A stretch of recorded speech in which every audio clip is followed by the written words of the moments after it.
healing and finding hope through conversations and curiosities about the afterlife.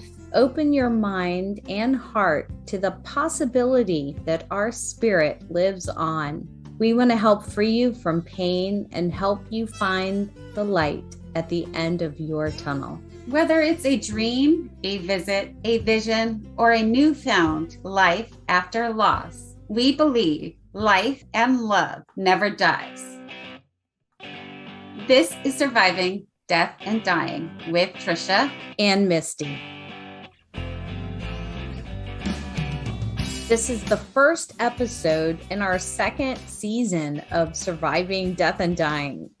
If you lost someone you loved last year, like family, friend, pet, or even the loss of a job, you might be struggling to find the joy to ring in a new year. That's completely understandable. So what can you do, and how do you keep living your best life?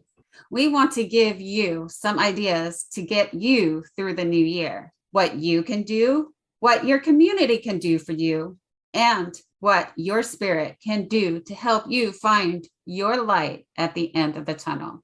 And what you can do basically means at the end of the day, it is your life and you're in control. And Trisha, I've talked about this before because I believe even when we don't like what life is throwing us and we feel out of control, at the end of the day, we're the ones that have to decide that we want to be happy. It's basically, as I tell my kids, life is actually how we respond to the challenges and the losses that we face. Do you agree with that? Yes, I do. I mean, you have to go easy on yourself sometimes, because when you're trying to go through something and it's challenging for you, you got to let yourself go, okay, I can get through this.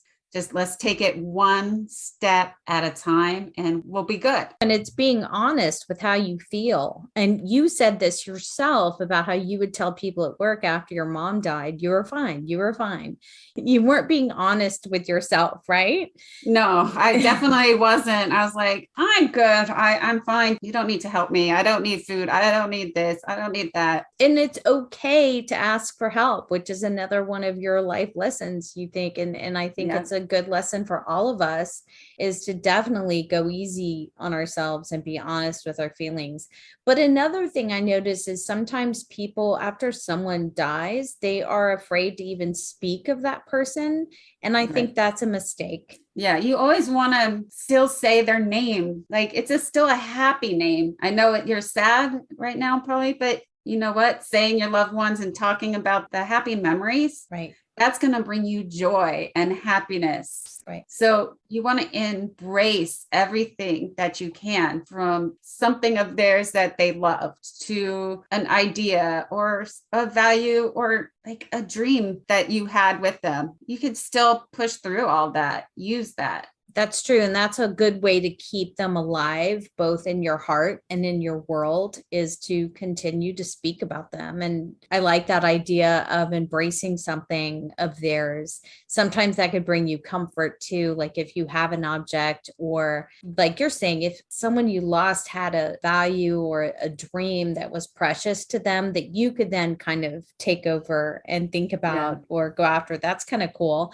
And that reminds me, when you talked about rituals, some people might want to create rituals to honor them. I do that every year, at least for her birthday and the day she passes away. I have those rituals that I keep up. I do have an object as well of my mom's. I have two of them actually. One was her wedding band. Mm-hmm. So I wear that around my neck every day. So I have that with me. And also I gave her this gift one year. It was the Build-A-Bear, and it said, "I love you" in it. And she said she made sure I had that as well. So that was me hearing her saying that to me. Right. So having those two objects with me at all times or close by, it helps. So if you have those objects, those rituals, candles. Those are great things to help remember your loved one. Yeah, my cousin Susan, when she talked about the loss of her brother, said that she has a couple of photos on her bedside from when she and her brother were little, and then a picture of her and her brother at her wedding, which was the last photo taken before he passed of them together. And that became a ritual for her. She made a promise to him that she will never forget him and think of him every day. And that's how she makes sure. And I thought that was kind of cool. So a ritual doesn't even have to be a big deal, it could be very simple. Yeah, because I sometimes just hold on to my mom's wedding band, just holding on and just thinking of those happy moments right there. It's just for a few seconds sometimes, and it just helps me get through the day. Definitely. I also think what helps me, and this has helped with, job loss or a change in life event kinds of things, is making sure that I'm being active with something. So finding, Yes. and that's, I know it's hard in the middle of a pandemic or the winter or when it's raining, but Yeah. finding activities like exercise or going for a walk or maybe games, Yeah. crafts, gardening. Those new games on your either on your phone or even those ones on your TV that you can do and get Yes, exercise. You're playing a game and you're getting exercise at the same time. that's right. So those are great activities to help get you through Mhm. like those kinds, your mindset Yeah. in a different place. So all of that is great. Getting outside, walking, Yeah. like you said, gardening, just let yourself go and enjoy yourself. And things that you like doing. Maybe even sometimes it could be a hobby that you haven't done in a long time that you take up again. My husband and I used to make stained glass windows. We like cut glass and Oh, welded it wow. together and you know Interesting. and I know people do pottery and paint pottery or even coloring. Yeah, I did hooking. I don't know if you know what that is, but it looks like a rug hooking. I did that before with my mom all the time. She taught me how to do that. I was worried. I was thinking of a different kind of hooking, I'll be honest. Oh, sorry. That's No. why I was like, okay, I'm so glad you explained. Hooking rug, like a hook rug. I did that when I was a kid. Oh my gosh, I forgot about that. That is fun.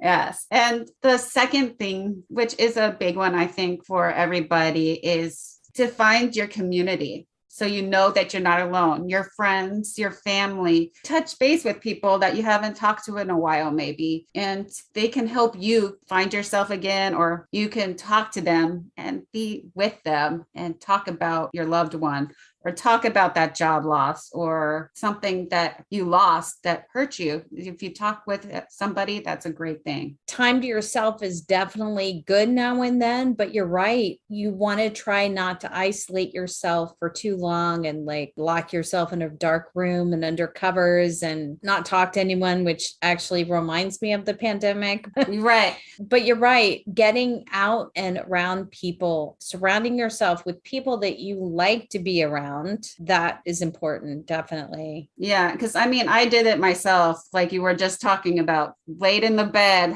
hid under the covers, just sat there or laying down, watching TV, not paying attention to Mhm. anything or anyone. Right. At that point, sometimes you might even need to seek that professional support. It's a great thing to have. Even if you're not even going through anything, it's good to have that professional support where you can just talk to somebody and let them know how you're feeling. It's a great thing to do. I love going to my therapist. I mean, right now I'm not going to one, but I love going to my therapist. So Yeah, it should be a good experience. Well, yeah. and if you are being honest with yourself, like we were saying previously, you might be able to tell if you're spending too much time inside and in a dark room or in bed or on the couch.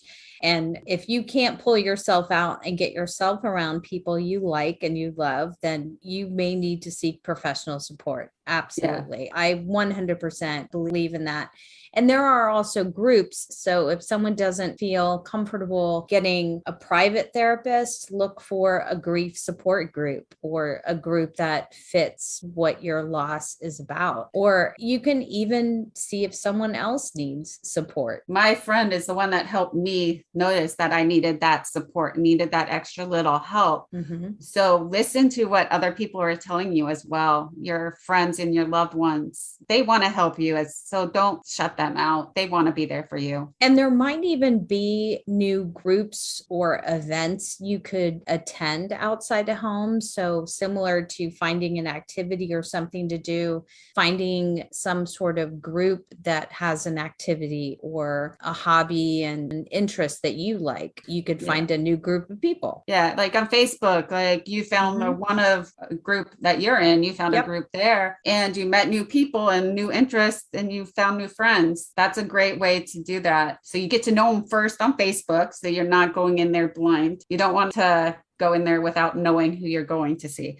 Right. Yeah, try different things. You never know. Go to the gym, find people that like going to the gym. So you're not going to the gym by yourself, you know? Right. And it kind of comes back to saying, this is my life. I am in control. I want to be happy. Decide that you want to be happy. Be honest with yourself and how you're feeling and handling things, and then take action.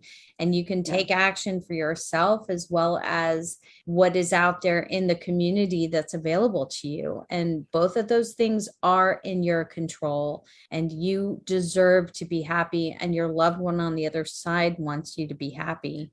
Yes, most definitely. And with that, the third thing that we are going to talk about is the spirit.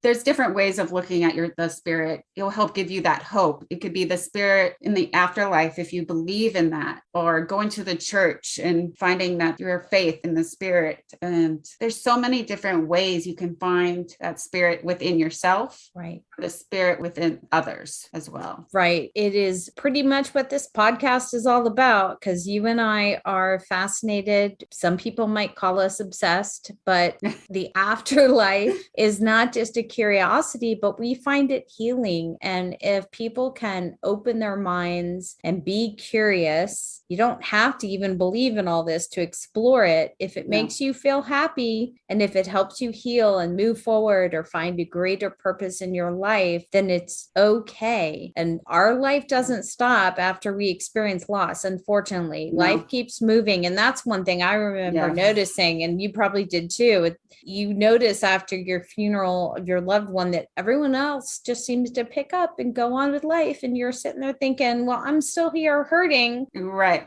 What about me?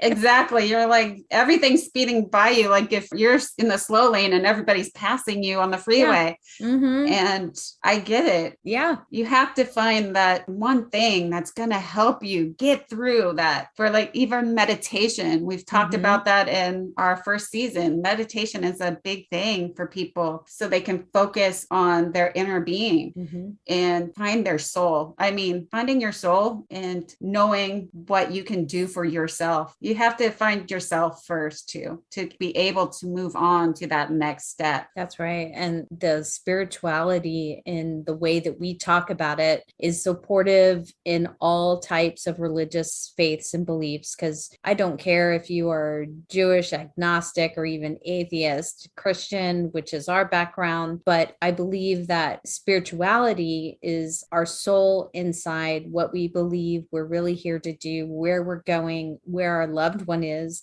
And it's that curiosity that I find so healing and so nurturing when I meditate, like you're saying. And it could also be through prayer, focusing, or thinking, or, when I pray, I'll sometimes also talk to my dad and it helps me feel better, or I'll ask for him to come visit me in a dream, Yeah, I do the same thing. When I pray, I talk to my family and my friends that have gone on, even my dogs that have passed on, and it makes you feel better and you feel closer to them again. And if you focus on that, that will help you get through each day. Right. Because the hurt's never going to go away. There's always going to be that hurt with you. But if you can find one little thing that's going to make you smile that day, do it. I mean, who cares what other people think? It is being aware of the present. You're right. And this very moment. And sometimes just acknowledging the fact that, I am safe. I am warm. I am under a roof. I have a soft bed. I'm appreciative of these things. And I start there. And then I also love the idea that we can develop a new relationship with someone we've lost. It does change. I believe that the loved one who's transitioned onto the other side is still around, and they love you. They want you to be happy. Believe in that. And if you feel like they're around you, embrace embrace that, acknowledge that, welcome that, be curious. And as you and I are going to look into more this year, some of the curiosities also lead us to studies that have been done through hypnotherapy, and we're going to try it ourselves. Yeah.